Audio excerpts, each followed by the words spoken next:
Hello నమస్తే. నేను journalist Srinivas. ఈరోజు న్యూస్ ఛానల్స్‌లో ముందుగా 'సాక్షి' పేపర్‌లో వచ్చిన వార్తలు చూద్దాం. బ్యానర్ ఐటెమ్‌గా పవన్ పార్ట్నర్‌కు 1200 ఎకరాలు ఇచ్చారట ఏపీ కూటమి ప్రభుత్వం. Pawan Kalyan deputy CM partner అట ఆయన. ఆయనకి డీజీ విశ్వప్రసాద్ అనే కంపెనీకి వేల కోట్ల విలువైన భూములు పీపుల్ మీడియా అట. ఫ్యాక్టరీ పేరుతో పలు సినిమాలకు నిర్మాత అట ఆయన. సినిమా నిర్మాత అట, పవన్‌కి ఫ్రెండ్ అట, పార్ట్నర్ అట, 1200 ఎకరాలు ఇచ్చారట. చంద్రబాబు నాయుడు గారు పదే పదే నేనొస్తే ఏదో మార్పొస్తుంది విజనరీ.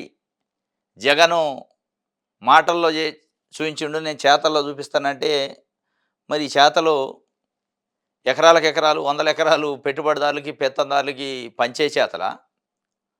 మాట్లాడితే అదే అంటాడు. లేదంటే రిలయన్స్‌కి ఎంత అడిగితే అంత, ఎక్కడ అడిగితే అక్కడ భూమి ఇచ్చేయాలి మనం. లేదంటే 13,59,000 ఎకరాల భూమి ఏదైతే ప్లాట్లు వైఎస్ జగన్మోహన్ రెడ్డి గారు ఆయన పరిపాలనా కాలంలో పంపిణీ చేసిండో పేద ప్రజలకి, రెక్కాడితే డొక్కాడిన ప్రజలకి, అది కూడా 22A జాబితా నుంచి నిషేధ జాబితా నుంచి తొలగించి కన్వీనియంట్ డీడ్స్ చేసిండో, కన్వెన్స్ డీడ్స్ వాటిని ఇవాళ తిరిగి తీసుకురాని నిన్న క్యాబినెట్లో చంద్రబాబు నాయుడు గారు చెప్పిండు. అదే క్యాబినెట్లో వీరు కూడా ఉన్నారు డిప్యూటీ సీఎం. వాటన్నిటిని ఇన్ఛార్జి మంత్రులకి అసైన్మెంట్ ఇచ్చిండు. నెక్స్ట్ క్యాబినెట్ మీటింగ్ కల్లా ఎన్ని ప్రపోజల్ పట్ట రావాలా, ఎవరెవరు గుంజుకోవాలి మనం అని. అంటే పేద ప్రజలే గుంది పెద్దోళ్ళకి ఇత్తనరా? అదేనా మార్పు అంటే? దాన్నే ప్రజాస్వామ్యం గెలిచింది, నిజం నిలబడ్డది అని పదే పదే అంటారు. ఈ నిజమే నిలబడ్డది అనేది ప్రజలకి ఇవాళ అర్థం కావట్లే. అది చర్చించుకుంటున్నారు. పవన్ కళ్యాణ్ పార్ట్నర్లకి ఒక 1200 ఎకరాలు, లోకేష్ గారి పార్ట్నర్లకి ఇంకో 1200 ఎకరాలు, ఇంకా ఇంకెవరన్నా నాయకులు ఉంటే వాళ్ళకి, ఇంకా లేదా పార్ట్నరు పార్టీలకి, కూటమిలో పార్ట్నర్ పార్టీలు ఉంటాయి కదా, సుజనా చౌదరి, సీఎం రమేష్ ఇట్లాంటి వాళ్ళకి కేటాయించుకోవడానికే మీకు ఇచ్చింది. మొత్తానికైతే 1200 ఎకరాలు స్వాహాట అయిపోయింది. ఈ క్రమంలో పవన్ కళ్యాణ్ క్రియేటివ్ వర్క్స్తో కలిసి సంయుక్తంగా చిత్ర నిర్మాణం అట. ఈ క్రమంలో ఒరవకల్లో ఈ మొబిలిటీ పార్క్ పేరుతో భూ సంతర్పణ ఒరవకల్లో అంట.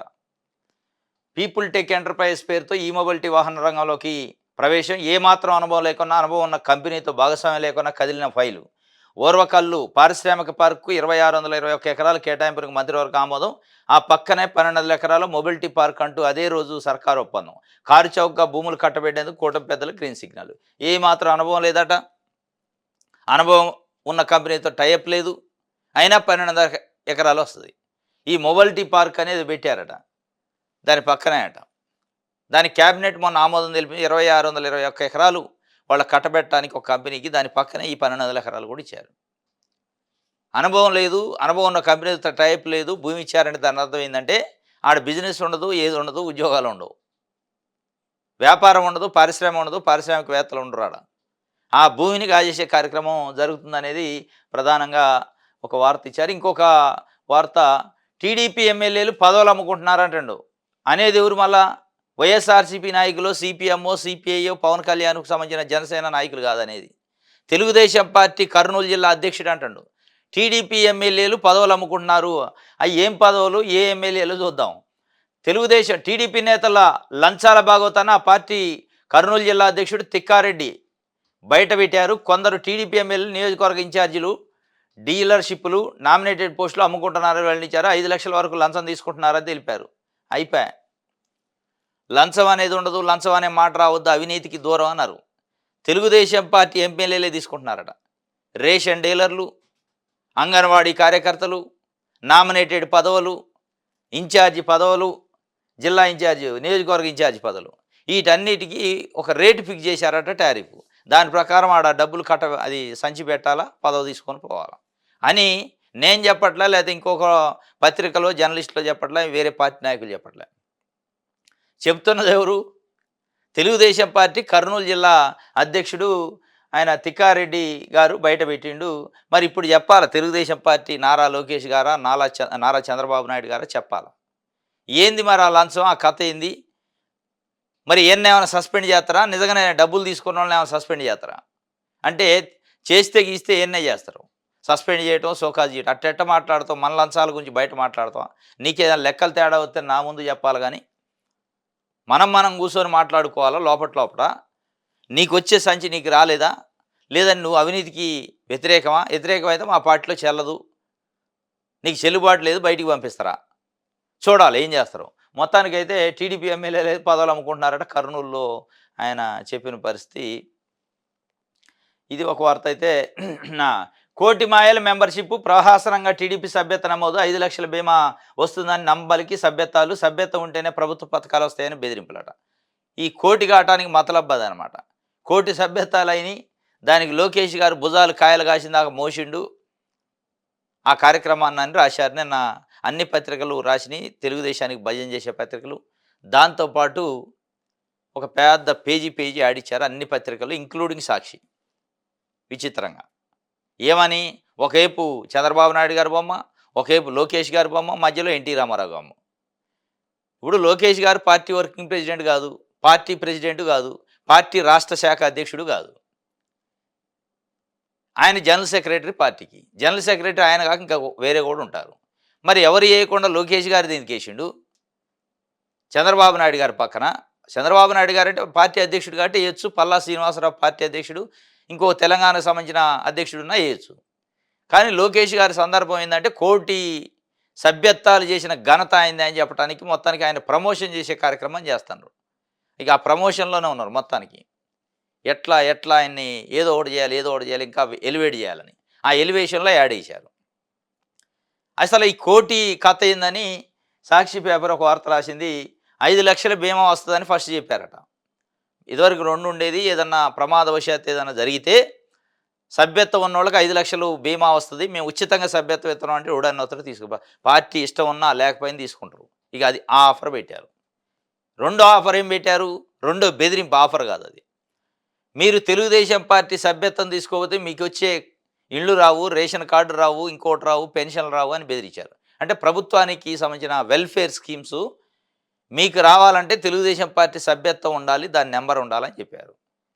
జనరల్గా గ్రామాల్లో సామాన్య ప్రజల పరిస్థితి ఎట్లా ఉంటుందంటే పార్టీలతో సంబంధం లేకపోయినా, పార్టీలు ఇష్టం లేకపోయినా, రాజకీయాలు ఇష్టం లేకపోయినా ప్రభుత్వం నుంచి లబ్ధి రాదేమని ఒక ఆందోళనలో ఉంటారు. ఇది ఒకళ్ళు తీసుకోవతే రాదేమని అంటున్నారు కదా, మనకెందుకు వచ్చిన గొడవ, తీసుకొని ఆడబడైతే అది ఉంటుంది కదా, మనం పోయి జెండా పట్టుకో అనే ఒక కాన్సెప్ట్ ఉంటుంది. ఇక అక్కడ బ్లాక్మెయిల్ చేసి ప్రజల్ని బ్లాక్మెయిల్ చేసి సభ్యత్వాలు కోటి చేశారనేది స్పష్టంగా అర్థమైంది. బెదిరించి బ్లాక్మెయిల్ చేసి కోటి సభ్యత్వాలు చేసినాం అనేది స్పష్టంగా వాళ్ళు అర్థమవుతున్నారు. దానికి యాడు బెదిరించి బ్లాక్మెయిల్ చేసేసిన దానికి యాడు ఈ ఈ ఈ సందట్లో సడియమయ్యని ఈ వైఎస్ఆర్ బీమా అనేది ఉండదు, దాన్ని బలి చేశారట. తెలుగుదేశం పార్టీ వస్తుందా కదా, ఇక అది ఎత్తేసే కార్యక్రమం. ఆ తెలుగుదేశం పార్టీ వస్తుందా, ఇస్తారా, నిజంగా ఉందా లేదా, ఇక దేవుడికి ఎరక. ఎందుకంటే తెలుగుదేశం పార్టీ సభ్యత్వం అంటే ఒకవేళ ఇష్టం ఉండో లేకనో సభ్యత్వం ఉంటే స్కీములు వస్తాయి అంటున్నారు, లేదని తీసుకున్నారు అనుకోరన్నా, ప్రమాదవశాత్తు ఏదైనా జరిగిందనుకో ఆ సభ్యత్వానికి సంబంధించి ఆ బీమా రావాలంటే తెలుగుదేశం పార్టీ గ్రామ శాఖ అధ్యక్షుడు, మండల శాఖ అధ్యక్షుడు, జిల్లా అధ్యక్షుడు, నియోజకవర్గ ఇన్ఛార్జి వీళ్ళందరూ రిఫరెన్స్ ఇవ్వాలి. ఆ రిఫరెన్స్ కాడ మళ్ళీ వాళ్ళ చుట్టూ కాళ్ళు అరిగేదాకా తిరగాలి. అదే ప్రభుత్వం ఇచ్చే వైఎస్ఆర్ బీమా అనుకో, ప్రభుత్వం అది గవర్నమెంట్ గల్లా బట్టి అడిగి తీసుకోవచ్చు. ఇక దాన్ని నేను బలి చేశారు, వాళ్ళ చుట్టూ తిరిగేదాన్ని ఇప్పుడు పెట్టారు. ఇది కోటి మాయాల మెంబర్షిప్ జరిగిందట. ఇది ఒకటైతే నిన్న టీటీడీలో వరుస ఘటనలపై కేంద్రం కూడా సీరియస్ అయిందట. తొక్కిసలాట, అగ్ని ప్రమాదంపై నివేదిక పంపాలని కేంద్ర హోంశాఖ ఆదేశించింది. నిగ్గు తేల్చేందుకు అడిషనల్ సెక్రటరీని పంపుతామని సమాచారం. టీటీడీ చరిత్రలో మొదటిసారిగా కేంద్రం జోక్యం. 7 నెలల్లోనే పవిత్ర తిరుమల బస్టు పట్టించారు. ఇది 17వ తారీఖు 1వ నెల 2025 to the SR Naidu, chairman, TTD దేవస్థానం తిరుపతి అని రాశారు హోంశాఖ. Government ministry of home affairs TTD కేంద్ర హోంశాఖ లేఖ రాసింది. ఏమని రాసింది? వరుస సంఘటనలు జరుగుతున్నాయి, అంటే మీరు డిజాస్టర్ని మేనేజ్ చేయలేకపోతున్నారు. తొక్కిసలాట కానీ, ఫైర్ యాక్సిడెంట్ కానీ, 8వ తారీఖు తొక్కిసలాట జరిగింది, 13వ తారీఖు లడ్డూల కౌంటర్లో ఫైర్ యాక్సిడెంట్ జరిగింది. అంటే ఎంత నిర్లక్ష్యం ఉంది టీటీడీ అధికారులు, యంత్రాంగం టీటీడీ పట్ల, భక్తుల విశ్వాసాల పట్ల వాళ్ళకి ఎంత నిర్లక్ష్యం ఉందనేది స్పష్టంగా అర్థమైంది. దీనిపైన చంద్రబాబు నాయుడు గారు ఇంత సీనియర్ నాయకుడు, ఆయన ఆధ్వర్యంలో పెట్టిన బీఆర్ నాయుడు, శ్యామలారావునో, వెంకయ్య చౌదరో, అసమర్థత వల్ల, వాళ్ళ యొక్క ఆధిపత్య పోరు వల్ల 6 మంది ప్రాణాలు టీటీడీ చరిత్రలో ఎప్పుడూ లేని విధంగా పోయినాయి. టీటీడీ చరిత్రలో ఎప్పుడు లేని విధంగా అగ్ని ప్రమాదం లేదు లడ్డూల కౌంటర్లో. ఏంది ఈ కథ అని చెప్పి టీటీడీ చరిత్రలో ఎప్పుడు లేని విధంగా కేంద్రం జోక్యం చేసుకునే పరిస్థితి వచ్చింది. కేంద్రం ఆల్రెడీ లడ్డూల వ్యవహారంలో జోక్యం వచ్చింది, కేంద్రాంది దీంట్లో కూడా వచ్చింది. మొత్తానికి తెలుగుదేశం పార్టీ ప్రభుత్వం అసమర్థత, తెలుగుదేశం పార్టీ ప్రభుత్వం పెట్టిన అధికారులు, చైర్మన్ నిర్లక్ష్యం, అసమర్థత వల్ల ఇలా ఢిల్లీలో ఉన్న కేంద్ర పెద్దలు టీటీడీ పరిపాలనలో ఏలు పెట్టే పరిస్థితికి తీసుకొచ్చారు. ఎలా అంటే ఏందనేది అర్థమవుతుంది. ఎప్పుడు లేదు టీటీడీ చరిత్రలో ఫస్ట్ టైం అట కేంద్రం జోక్యం. కేంద్ర హోంశాఖ ఉత్తర్వులు ఇచ్చి పంపింది నిన్న 17వ తారీఖు. డిజాస్టర్ మేనేజ్మెంట్ చేయలేకపోయారు, దానిపైన విచారణ చేయాలి, అగ్ని ప్రమాదం ఏంది, తొక్కిసలాట అయింది, దానికి ఒక అధికారిని పంపిస్తున్నామని లేఖ రిలీజ్ చేసి చైర్మన్కి పెట్టారు. ఈరోజు రివ్యూ ఉందట దానిపైన సమీక్ష. దానికి ఇవాళ తెలుగుదేశం పార్టీకి భజన చేసి ఆంధ్రజ్యోతి లాంటి పత్రికలు ఏం రాసినాయంటే, డిజాస్టర్ మేనేజ్మెంట్ అధికారి పేరుతో హడావుడి చేసిండేడు వచ్చి విస్మయం వ్యక్తం చేసింది రాష్ట్ర ప్రభుత్వం, కేంద్రం ఏలుపెట్టమైందని. వెంటనే కేంద్ర హోంశాఖకి సంప్రదిస్తే మాకు సంబంధం లేదని హోంశాఖ చెప్పింది, క్యాన్సిల్ చేశారు అని చెప్పిండు. సంబంధం లేనిది ఈ లెటర్ అని చూద్ది మినిస్ట్రీ ఆఫ్ హోమ్ అఫేర్స్. రాసే అబద్ధాలకి, రాసే పచ్చి కథలకి, పచ్చ కథలకి కనీసం బేస్ అని ఉండాలి. అసలు సంబంధమే లేదని హోంశాఖ చెప్పిందట, హోమ్ డిపార్ట్మెంట్. సంబంధం లేని హోమ్ డిపార్ట్మెంట్ నుంచి లెటర్ ఎట్ వచ్చింది 17/1/2025. లెటర్ నెంబరు ఈ హోమ్ అఫైర్స్ డిపార్ట్మెంట్ అని ఉంది క్లియర్గా. అందుకే అంటే అబద్ధాలకి మొత్తానికి అయితే కేంద్రం అయితే సీరియస్ అయింది. కేంద్రం జోక్యం చేసుకునే పరిస్థితి వచ్చింది. టీటీడీ చరిత్రలో ఎప్పుడూ లేని విధంగా దురదృష్టవశాత్తు తిరుమల తిరుపతి దేవస్థానంలో కేంద్ర ప్రభుత్వం కూడా ఏలుపెట్టే పరిస్థితికి వచ్చింది. ఇక మరి ఎటు తీసిపోతారో చూడాలి. తిరుమలలో ఎగ్గుపాలావు దొరికిందట. ఎంట తెచ్చుకొని తింటున్న తమిళనాడు బృందం భక్తుల ఫిర్యాదు మేరకు సీజ్ చేసిన పోలీసులు. నిఘా వైఫల్యంపై భక్తుల ఆగ్రహం. మళ్ళీ ఒకటి జరిగింది. తిరుమలలో ఎగ్గుపాలవాట గోవింద ఏమిటి అపచారాలంటే శ్రీవారి సన్నిధిలో వరుస సంఘటనలు. పవిత్రమైన లడ్డు ప్రసాదంపై సీఎం చంద్రబాబే అబాండాలు వేసిండి, కానీ ఆడ జరుగుతుందని. సనాతన ధర్మం అంటే ఇదేనా పవన్? డిప్యూటీ సీఎంకు స్వామీజీలు హిందూ సంఘాలు సూటి ప్రశ్న. టీటీడీ పరిపాలన భవనం ఎదుట స్వామీజీలు హిందూ సంఘాల ప్రతినిధులు నిరసన. ముంతాజ్ హోటల్ నిర్మాణాలు వెంటనే ఆపాలి అని, అనుమతులు రద్దు చేయాలని డిమాండ్ చేశారు. సనాతన ధర్మం అంటే ముంతాజ్ హోటల్ తీసుకొచ్చి టీటీడీ దగ్గర పెట్టడం అనేది వాళ్ళంతా స్వామీజీలు అడుగుతున్నారు. మళ్ళీ ఇది కొత్త కథ స్టార్ట్ అయింది. ఆంధ్రజ్యోతి చూద్దాం. జగన్ జల్సా భవన్లు, ప్యాలెస్లపై ఆరా తీసిండట అమిత్ షా. విలాస భవంతులపై ఆశ్చర్యం. బెంగళూరులో 36 ఎకరాల్లో, హైదరాబాద్లో 100 గదులతో, రిషికొండపై 500 కోట్లతో ప్రజాదంతో హరిత ట్రిబ్యునల్ జరిమానా కూడా వేసింది. షాక్ వివరించిన బాబు, లోకేష్ తదితరులు. అక్కడ మళ్ళీ పవన్ కళ్యాణ్ లేడు. ఇదంతా ఎంతవరకు దీంట్లో నిజం ఉందనేది ఆంధ్రజ్యోతి రాసిన దాంట్లో అసలు అర్థం. ఈ వార్తకి, ప్రజలకి, రాష్ట్రానికి ఏమైనా సంబంధమా? జగన్ అట జల్సా భవనాల గురించి ఢిల్లీ నుంచి వచ్చి అమిత్ షా చంద్రబాబు నాయుడిని ఆరాధించాడు. ఏముంది అందులో? ఇప్పుడు 36 గదుల బెంగళూరులో ఉన్న భవనం నిన్న మొన్న ఓపెన్ అయింది. అది అమిత్ షా ఆరాధించడానికి, వీళ్ళు చెప్పడానికి. రిషికొండ భవనం నిన్న మొన్న ఓపెన్ అయిందా, లేదా జగన్మోహన్ రెడ్డిది అది ప్రభుత్వాన్ని, లేదా ఇంకోటి ఏదో హైదరాబాద్లో 100 గదులతోని. ఇవన్నీ ఎప్పుడు ఓపెన్ అయినాయి, ఎప్పటి నుంచి ఉన్నాయానికి? ఏదో కొత్తగా నిన్ననో మొన్నో రిబ్బన్ కటింగ్ చేశారు జగన్మోహన్ రెడ్డి. బెంగళూరులో ఒకటి, హైదరాబాద్లో ఒకటి ఇల్లులు, 100 గదులతో ఒకటి, 36 గదులతోని. ఆయన వచ్చి ఇంత పెద్ద ఇళ్ళు జగన్కు ఉన్నాయా అని అడిగినట్టు, జగన్మోహన్ రెడ్డి 5 సంవత్సరాల నుంచి ముఖ్యమంత్రి చేసిండు, అంతకుముందు 5 సంవత్సరాలు ప్రతిపక్ష నాయకుడు చేసిండు, అంతకంటే ముందు ఉన్నాయి ఈ బిల్డింగ్లు. ఈ 10 ఏళ్లలో ఎప్పుడు ఎంక్వైరీ చేయింది? అమిత్ షా గారు వచ్చి వీళ్ళని ఆరాధీసినట్టు ఢిల్లీ నుంచి ఫ్లైట్ వేసుకొని వచ్చినట్టుగా ఆంధ్రజ్యోతి వార్త రాసింది. ఈ జల్సా భవనాలు అని మీరు చెప్తున్నారు, నివాస భవనాలని వాళ్ళు చెప్తారు. ఈ భవనాల గురించి వార్త రాస్తే ఆ భవనాలు ఏమైనా ప్రజలకు చెందుతాయా? ప్రజలే అయ్యి ప్రభుత్వానియా? దాని గురించి ఆరాధీయటమైంది. తీస్తే గీస్తే అమరావతి గురించి ఏ కాడికి వచ్చింది, పోలవరం గురించి ఏ కాడికి వచ్చింది, రాష్ట్రంలో వెనకబడ జిల్లాలకు సంబంధించిన నిధులు ఏమైనాయి, మీకు వచ్చినాయా రాలేదా నేను ఆయన చెప్పాలా? లేదా విశాఖ స్టీల్ ఫ్యాక్టరీ ఏమనుకుంటున్నారు, మనం ఒక 11,500 కోట్లు ఇచ్చినాం కదా, సంతృప్తిగా ఉందా, లేదా ప్రైవేటీకరణ వెనక్కి తీసుకోవాలంటున్నారా అని అడిగింది అసలు అడిగేటట్టు చేయాలి. దాని గురించి వార్త రాయాలి నిజమైన జర్నలిస్ట్ అయితే. ఈ భవనాల గురించి వార్త రాయటం దరిద్రంగా. ఈ భవనాలు ఏమైనా కొత్తయా, నిన్న మొన్న ఓపెన్ అయినాయా అంటే అర్థం పర్థం లేని వార్త అన్నట్టు. ఏమి రాయాలో తెలవని పరిస్థితుల్లో, ఎట్లా విషయంగా కాలో తెలవని పరిస్థితుల్లో కూడా ఇవన్నీ రాసినట్టు అర్థమైంది. కష్టాల్లో ఉన్న రాష్ట్రానికి కేంద్రం ఆక్సిజన్ ఇచ్చిందట. ఏం ఆక్సిజనో? అప్పుల అమరావతికి 15,000 కోట్ల అప్పులు ఇచ్చారు. ఏషియన్ డెవలప్మెంట్ బ్యాంకు, ప్రపంచ బ్యాంకు సంయుక్తంగా. అదేనేమో ఆక్సిజన్. ఇగో విపత్తు అధికారి అతి చేసిండట. అతి చేయటం ఏంది? ఆంధ్రజ్యోతి పేపరా ఏమన్నా అతి చేయటానికి? ఆంధ్రజ్యోతి పేపర్ అయితే ఇగో అతి చేసి ఈడ వార్త రాసింది. విపత్తు అధికారి ఢిల్లీ నుంచి ఈడకి డిజాస్టర్ అధికారి ఢిల్లీ నుంచి ఈడకొచ్చి అతి ఎందుకు చేస్తాడు? ఆయనకి ఏం పని ఉండదా? ఎవడో డ్యూటీ అయితేనే వస్తాడు. ఉట్టినే వస్తాడా? ఆ లెటర్ ఇచ్చిండు సాక్షి పేపర్లో ఇందాక రాశా. నువ్వు పోయి రివ్యూ చేయి, సమీక్ష చేసి మొత్తం దాని మీద ఇన్వెస్టిగేషన్ చేయని. వీళ్ళు ఏం రాశారు? అధికారి అతి చేసిండట. అతి చేయలే. అతి టీటీడీ చేస్తే అతి మీద కంట్రోల్ చేయడానికి వాళ్ళు వచ్చారు. అది రాయలేక వాళ్ళు రావటం ఏంది? 6 మంది చచ్చిపోతే వచ్చి ఎంక్వైరీ చేస్తారా? ఇంకొక 6 మంది చచ్చిపోయినా మమ్మల్ని మాట్లాడొద్దు, అసలు ప్రశ్నిస్తారా? కేంద్రం నుంచి వచ్చి ఎంక్వైరీ చేస్తారా? ఏం చనిపోతే ఏమైంది? పేదోళ్ళే కదా చనిపోయింది. చంద్రబాబు నాయుడు గారు, ఏబిఎన్ రాధాకృష్ణ గారు కుటుంబ సభ్యులు ఇంకోళ్ళు కాదు కదా ఆడ. ఇక అతి చేసిండట ఆయన వచ్చి. చేసింది నువ్వు అతిది. వార్త రాయటం అతి. ఒక ఆఫీసర్ ఇన్వెస్టిగేషన్ ఆఫీసర్గా అపాయింట్ చేసి ఆయనకి ఒక లెటర్ ఇచ్చి పంపిస్తే అతి చేసింది మీరు. ఆయన అతి చేసిండట, వెనక్కి పంపారట. ఉపాధ్యాయుడి పర్యటనే రద్దయిందట. మాయలు మరీ మాయ వార్త ఇది. మారీచులతో జాగ్రత్త అంటుండు ఎవరు? ఏబిఎన్ రాధాకృష్ణ గారు కొత్త పలుకులో. ఈ చెత్త పలుకులు ఆయన చెప్పేది ఏంటంటే మారీచులతో జాగ్రత్త. మారీచులు ఎవరు? ఏం జర్నలిస్టు, ఏం వార్తారు? మారీచులు ఎవరు జాగ్రత్త అంటున్నారు మీరు? లాస్ట్ టైం రాసిన దాంట్లో, అంతకుముందు రాసిన దాంట్లో జగన్మోహన్ రెడ్డి భూతం ఆయన్ని సీసాలో పెట్టి బెరడా పెట్టాలన్నాడు.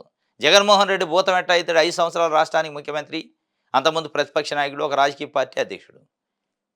భూతాన్ని తీసి బెరడా పెట్టాలా, లేదంటే మమ్మల్ని బతకనీయుడు. ఆయనకి బాగా మరి ఏమన్నా భయం పట్టుకుందేం కానీ జగన్మోహన్ రెడ్డి మళ్ళీ గెలుతాడు, మీరు ఇట్టే చేస్తే ఓడిపోతారు, మీరు ఓడిపోతారు ఓడిపోతారు అని ఒకటే చంద్రబాబు నాయుడిని జోరీగా లెక్క తయారైండు. ఇప్పుడు మళ్ళీ అప్పుడేమో ఓడిపోతారు మీరు ఇట్లే చేస్తే మళ్ళీ జగన్కి వెళ్తారని రాసిండు పోయినసారి. ఇప్పుడేమో చేస్తాడు? మారీచులతో జాగ్రత్త, 3 పార్టీల మధ్య పొత్తుని విచ్ఛిన్నం చేస్తారని రాసిండు. 3 పార్టీల మధ్య పొత్తును విచ్ఛిన్నం చేయడానికి ఆయనకేం పని లేదా? ఇవాళ ఎన్నికలు ఉన్నాయా ఏమన్నా? 1 సంవత్సరం కూడా కాలే కొత్త గవర్నమెంట్ వచ్చి. ఏమో ఒక భయం, ఒక ఆందోళన. ఆ ఆందోళన అంతా తెలుగుదేశం పార్టీ మీద చూపిస్తాడు. మీరు జాగ్రత్త పడండి, జాగ్రత్త పడండి, అవసరమైతే పవన్ కళ్యాణ్ కాళ్ళు పట్టుకోండి కానీ పోహణ చేసుకోండి అంటుండు. పుల్లలు పెడతారు మారీచులు అంటుండు. నిజంగానే మారీచులు మీరు అన్నట్టు మారీచులు అనే పదం మరి ఎందుకు వాడినో కానీ మీరు ఇప్పుడు మారీచులు అంటే ఎవరు? ఏదో వ్యతిరేక ఇది అన్నట్టు మీ మీ వ్యతిరేకతను ఆరోపణలు వ్యక్తం చేశారు. మారీచులు అబద్ధం వార్తలు, అవాస్తవాలు రాసేటోళ్ళు మారీచులు. ఉన్నది లేనిది ఉన్నట్టు పేపర్లో రాసి ప్రజలను ఒక గందరగోళానికి గురి చేసే. ఇప్పుడు అమిత్ షా కేంద్ర హోంశాఖ మంత్రి అమరావతికి వస్తే జగన్ జల్సా భవనాల గురించి అడిగిండు అంటే దానికి ఏమైనా అర్థం ఉందా? ఆ వార్త రాసినోడిని ఏమనాలా? మారీచుడు అనాలా? తిరుమల తిరుపతి దేవస్థానం పైన విపత్తు అధికారి వచ్చిండంటే అతి చేసిండంటారు. అది మారీస్తాను, అతి చేసిండని రాయడం. ఇవన్నీ 6 మంది ప్రాణాలు పోతే కనీసం కర్టసీకి కూడా వార్త రాయకుండా ఆడ ఇది కాదు అది కాదు, ఇది వంగారు, ఆడ నిలబడ్డారని రాసింది. ఇవాళ ఏం చేస్తున్నాం? మారీచులతో మీరు జాగ్రత్త, పొత్తుని విచ్ఛిన్నం చేస్తారంటున్నారు. పొత్తుని విచ్ఛిన్నం మారీచులు చేయరు, ప్రజలు చేస్తారు. ప్రజల్లో ఒక మార్పు వస్తే పొత్తు విచ్ఛిన్నం అయిపోద్ది. నిజంగానే ఇప్పుడు పొత్తుని విచ్ఛిన్నం చేయాలంటే ఏంది? ఇప్పుడు పవన్ కళ్యాణ్ గారు వరుసగా ఒక 2-3 రకాల సందర్భంలో 2-3 సందర్భాల్లో కామెంట్లు చేసిండు. ఫస్ట్ కామెంట్ మహిళల పైన జరుగుతున్న అత్యాచారాలు, హత్యలు, అఘాయిత్యాలు, లా అండ్ ఆర్డర్ పైన హోంశాఖ అసలు పనిచేస్తుందా, పోలీస్ డిపార్ట్మెంటు, డీజీపీ ఏం చేస్తాడు, హోం మంత్రి ఏం చేస్తుందని డైరెక్ట్గా ఒక ప్రతిపక్ష పార్టీకి సంబంధించిన నాయకుడి లెక్క మాట్లాడాడు. దాని తర్వాత కాకినాడ షిప్ను ఆపడానికి ప్రయత్నం చేస్తే అక్కడ ఉన్న రాష్ట్ర ప్రభుత్వ అధికారులు ఆయన ఎలో చేయలే, అవమానించారు. నన్నే ఎలో చేయలే, ఏంది అసలు ఏం జరుగుతుందని ఆయన అక్కడ సీజ్ ద షిప్ అన్నాడు. అది సీజు కాలే, షిప్పు లేదు, అక్కడ అవమానపడ్డాడు. ఇంకోటి తిరుమల తిరుపతి దేవస్థానంలో జరిగిన తొక్కీసులాట పైన ఆయన ఘాటుగా మాట్లాడు. నేను క్షమాపణ చెబుతున్నా, మీరెందుకు చెప్పరు అని చెప్పి చంద్రబాబు నాయుడు గారు ఎవరినైతే మనుషులు పెట్టిండో వాళ్ళని ఒక రకంగా చంద్రబాబు నాయుడు గారిని అన్నట్టే ఆడ అర్థమైంది. ఈ 3 సందర్భాల్లో ఏమైనా జగన్మోహన్ రెడ్డి పోయి పవన్ కళ్యాణ్తో స్టేట్మెంట్లు ఇప్పించుంటే నిజంగానే మీరు అన్నట్టు మారీచులు అయ్యారు. ఈ 3 సందర్భాల్లో జగన్మోహన్ రెడ్డి పోయి పవన్ కళ్యాణ్ చెవులో చెప్పలే ఇది మాట్లాడని, లేదా ఆయన చెప్తే ఇనే పరిస్థితులు ఆయన లేడు. ఎట్లా చెప్తారు?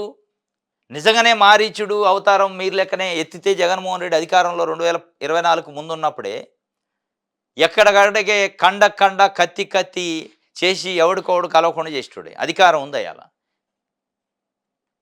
చేయలేదుగా. అయ్యాల చేయనోడు ఎన్నికల ముందు ఇయాల ఎందుకు చేతడు?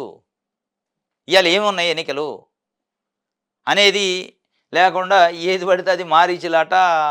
జాగ్రత్త పడండి మీరు మారీచులతోనే అని ఆయన కొత్త పలుకులో రాసిండు. ఆంధ్రప్రభలో స్వచ్ఛ సూత్రాలట ప్రతి మూడో శనివారం రోజు స్వచ్ఛాంధ్ర అని పెట్టారు. అది ఒక వార్త. సంజీవనిగా 21 మంది ఎంపీ సీట్లు. విశాఖ ఉక్కుకు నిధులు తెచ్చాం. Godavari Banakacherla game changer. మైదకూరులో ఎన్టీఆర్ వర్ధంతి స్వచ్ఛాంధ్ర సభలో చంద్రబాబు నాయుడు గారు చెప్పిండు. సంజీవనిగా 21 ఎంపీ సీట్లు ఉన్నాయట. ఏమున్నాయి 21 ఏం సంజీవని వచ్చింది? అమరావతికి 10,000 కోట్ల అప్పు వచ్చింది. పోలవరానికి అడపదడప కొద్ది కొద్ది నిధులు ఇస్తున్నారు.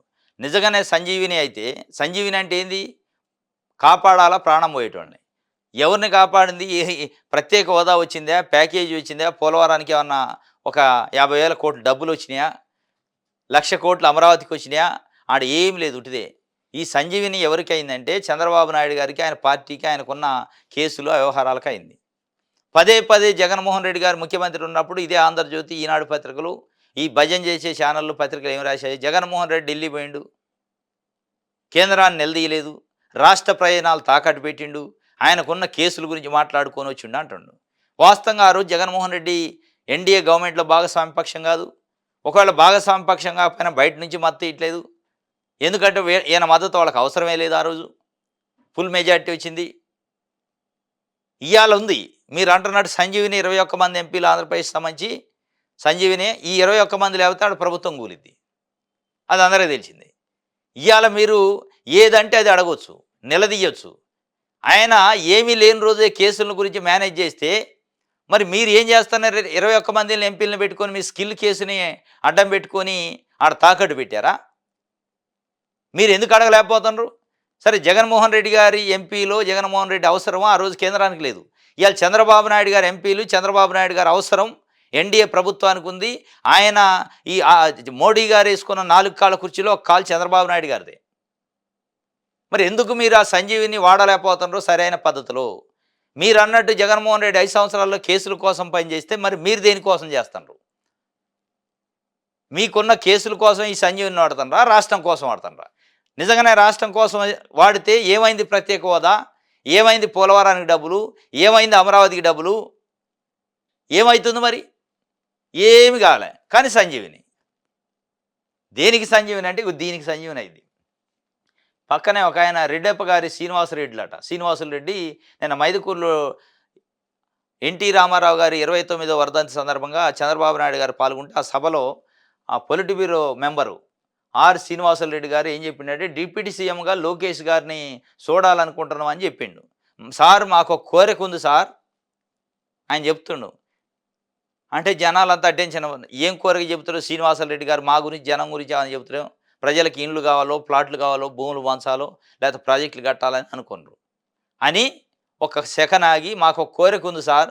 ఏంటిదంటే 3వ తరం నాయకుడు తెలుగుదేశం పార్టీలో నారా లోకేష్ గారిని డిప్యూటీ సీఎం చేయాలి, యువతకు బాగా ఉపయోగపడుద్ది అంటుండు. యువతకు బాగా ఉపయోగపడాలంటే నారా లోకేష్ గారు డిప్యూటీ సీఎం కావాల్సిన అవసరం లేదు. యువతకు ఉపాధి, ఉద్యోగాలు ఇవ్వాలి. నారా లోకేష్ గారు ఇవాళ డిప్యూటీ సీఎం కాకపోయినా, తెలుగుదేశం పార్టీ అధ్యక్షుడు కాకపోయినా షాడో సీఎంగా పనిచేస్తాడు.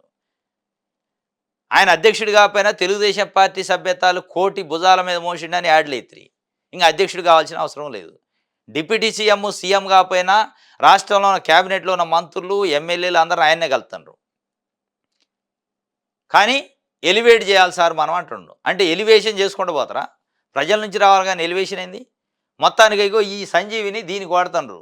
చంద్రబాబు నాయుడు గారు కుటుంబ సభ్యులపైన కేసులు, చంద్రబాబు నాయుడు గారు కుటుంబ సభ్యులను ఎలివేషన్ చేయడానికి వాడుకుంటున్నారు తప్ప రాష్ట్రానికి వాడే పరిస్థితి లేదు అనేది మనకు అర్థమైంది. రాష్ట్రానికి నిజంగానే వాడితే స్టీల్ ఫ్యాక్టరీ ప్రైవేటీకరణ చేయట్లేదు, సెయిల్లో విలీనం చేస్తామని చెప్పాలి.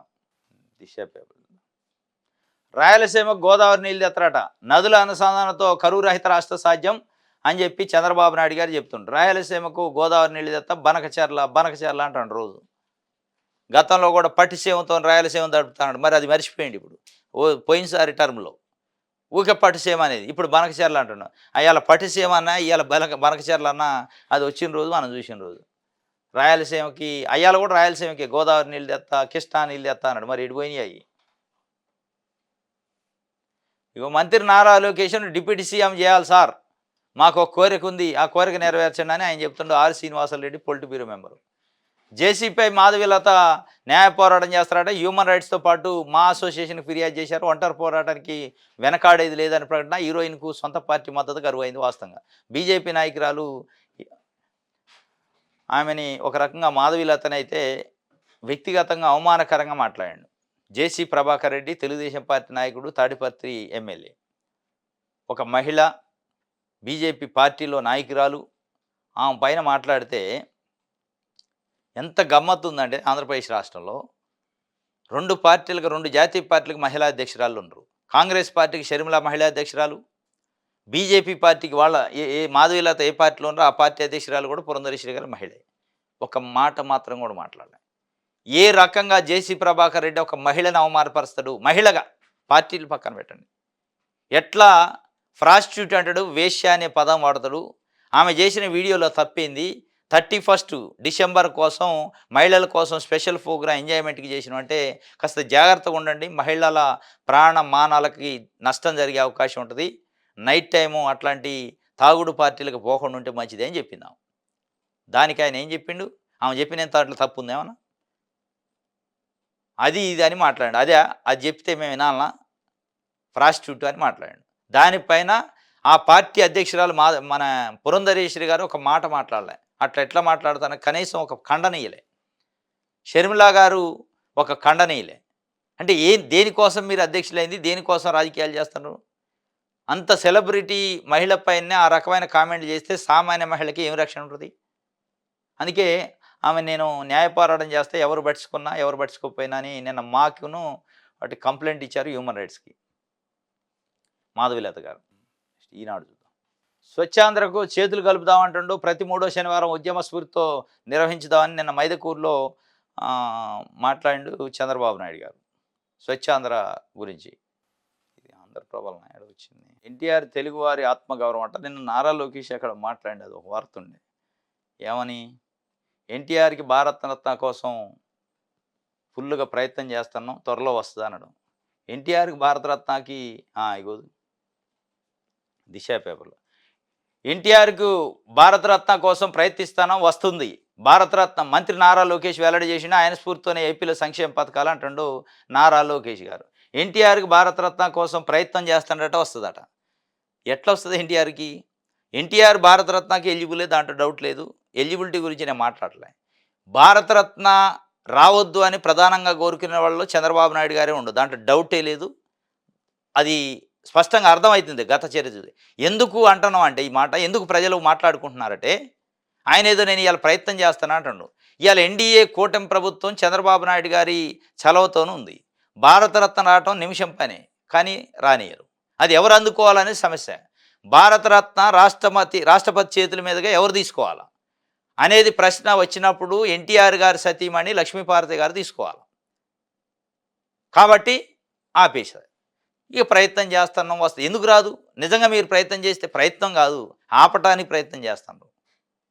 నిజంగా ప్రయత్నం చేస్తే వాజ్పేయి గవర్నమెంట్లో ఇదే చంద్రబాబు నాయుడు గారు నేను గవర్నర్లు చేసిన, రాష్ట్రపతి అబ్దుల్ కలాం కూడా నేనే చేసిన అంటుండు. ఈ భారతదేశానికి అత్యున్నతమైన పదవి భారత రాష్ట్రపతి. రాష్ట్రపతిని చేయగలిగిన ఆయన భారతరత్న తేలేడా? తెచ్చే చిత్తశుద్ధి ఉంటే. రాష్ట్రపతిని అపాయింట్ చేసిన చంద్రబాబు నాయుడు గారు ఎన్టీ రామారావు గారికి భారతరత్న ఇప్పించే సత్తా చావ లేదా?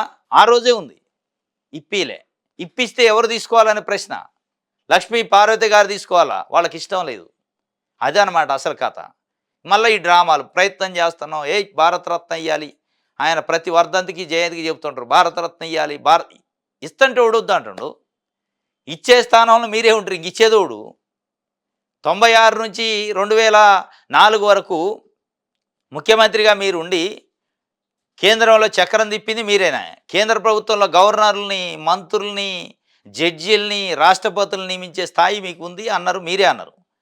ఇక భారతరత్న ఎంత చిన్నది, అదొక అవార్డే కదా, పదవి కాదుగా.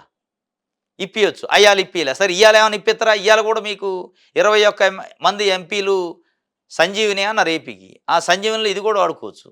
కానీ మీరు ప్రయత్నం చేయట్లేదు. ప్రయత్నం చేస్తే గీస్తే ఆపటానికి ప్రయత్నం చేస్తారు. ఏమన్నా కేంద్రం ఇస్తారంటే లేదు లేదు ఇప్పుడు వద్దులేండి. ఆపండి అని చెప్పి. లక్ష్మీ పార్వతి గారి చేతుల మీదుగా తీసుకోవాల్సిన పరిస్థితి ఉంటది కాబట్టి ఆపుతారు. ఆ తీసుకోవాల్సిన పరిస్థితి ఎప్పుడు పోద్దో అప్పుడు ఓకే అంటారు. అప్పటిదాకా అనరు. ఇదంతా ఉత్తిదే. భారతరత్న ప్రయత్నం చేయటం కాదు. అది వస్తుంది, వస్తుంది అంటుండు. ఎవడు ఆపుతుండు వస్తే? ఇది ఈరోజు న్యూస్ అనాలిసిస్. రేపు తాజా వార్తలతోని తిరిగి కలుసుకుందాం. Thank you.